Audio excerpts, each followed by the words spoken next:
So let's start off with the SEC. Good joke. No, but actually, seriously, how do you think about this crypto versus government battle? We've seen a lot of that heat up in the last few months, and something we've been seeing over the last decade. Any kind of long-term thoughts on where that nets out, or how do you sort of see that evolve? Yeah, so to keep it simple, we were more worried a few months ago. We are less concerned now. Why is that?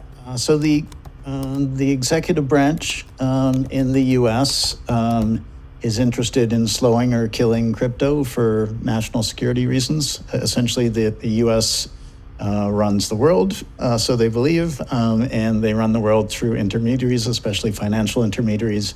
Our technology is all about having a new trust foundation and removing the need for intermediaries in many cases, or right-sizing the amount of power and extraction of value of intermediaries in other cases, and that's effectively incompatible with the way the leaders of the United States prefer to run things.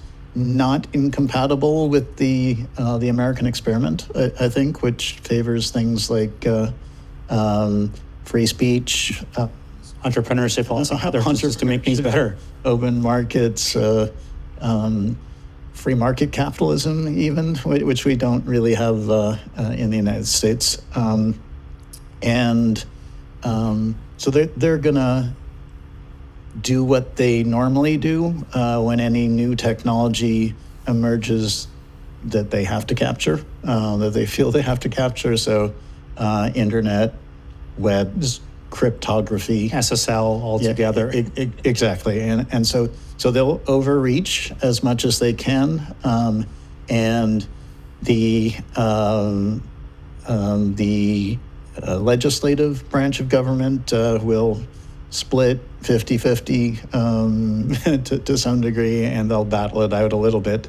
And we're seeing clear heads prevail in the judiciary, as one would expect. And so we'll get unbiased reads of the laws and scrutiny of behavior of different agencies. The Supreme Court is looking like they're not pleased with how certain agencies are behaving. So there's this notion of deference to agencies, meaning, hey, the agencies are, SECs, et cetera, are experts. They must be good people.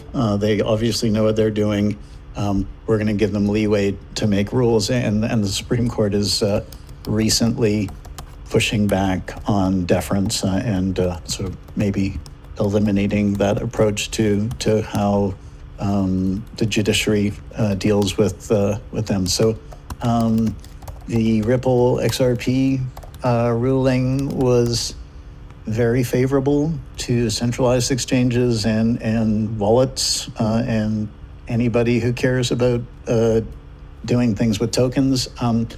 We were concerned that there might be FUD rulings. Gary would wave his arm and declare all tokens officially illegal, according to the SEC, and that would be a bit problematic for our business at MetaMask. It wouldn't be catastrophic because we're in nearly 200 countries around the world, and so we would lose a decent chunk of our revenue, but we would continue to operate, and we'd emphasize other places.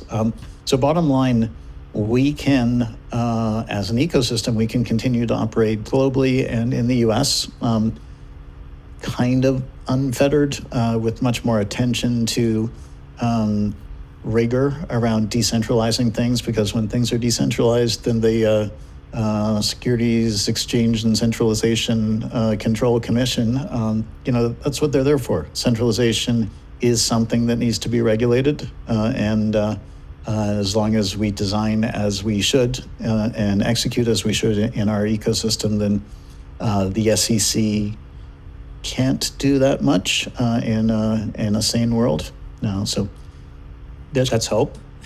Do you think that this was just the play that had to be in this timeline? Like it just had to take these many years to figure out how people sort of get more comfortable with understanding what's going on at the higher levels of the government? Or is it that is just a one-off case that, hey, the Ripple case sort of kind of won the case law here on what the definitions are, but it may not actually mean that everything else is fine too? So the timeline's interesting. I and others felt at the beginning of this adventure that we're doing some things that are going to lead to a clash of civilizations. One based on centralized top-down command and control trust, the other based on this new invention, decentralized trust, and they're the incumbents, and they've got the guns, and but we got the people, The plan, if there was a plan, was to keep our heads down and build and build and build and see how far we can get before they really take notice. And thank you, Sam Bankman-Fried and others. So CeFi essentially made things a little more difficult for us. But Especially recently, yes. yeah, exactly. And so going forward, I think we knew the clash would come. We knew we had to land the technology in the social legal systems around the world, and it'll land differently in the US versus Russia versus China versus North Korea. North Korea loves the technology, obviously, for their own purposes. I think the way it ultimately unfolds is that we recognize that the old world has cohorts that need to live their lives in the way that they're comfortable, and we need infrastructure that enables that for another who knows how many decades. At the same time, our technology can make the traditional world operate better, offer more options or opportunities, and we should be free to choose to live our lives more. Doing things in the rigorously decentralized space if we want to. And so those two pathways of existence should operate in parallel, and they'll interoperate. And I think it's going to be fine. I think that's a very refreshing perspective. Usually it's a zero-sum kind of statement that we usually hear from both sides.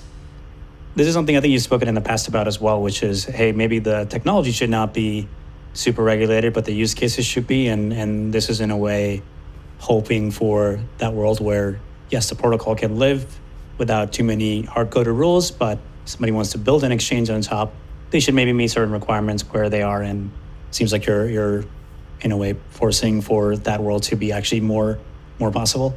Yeah. So a guy named Bill Hughes, our head of policy at Consensus, wrote a really crisp article on CoinDesk. I think it was called Money Crypto versus Tech Crypto, something like that. Money Crypto is CeFi. Money Crypto is the exploiters. Money Crypto is the projects that use decentralization as a marketing term or tactic. Tech Crypto is a group of builders who use decentralization as a design principle, progressive, moving towards rigorous decentralization. And so CeFi, Money Crypto, absolutely should be regulated. It has served some good purposes, maybe. So it's certainly onboarded a lot more people, a lot faster to our ecosystem. That's maybe good. Maybe it was bad in retrospect, because we would have been on an exponential growth curve. Essentially, builders come in, new wave after wave of innovation enables us to grow our ecosystem and usability and scalability. affordable use cases.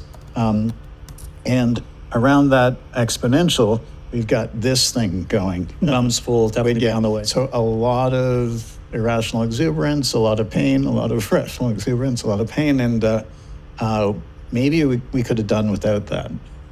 And how do we do without that? We would have need regulator support. So where were they when we needed them?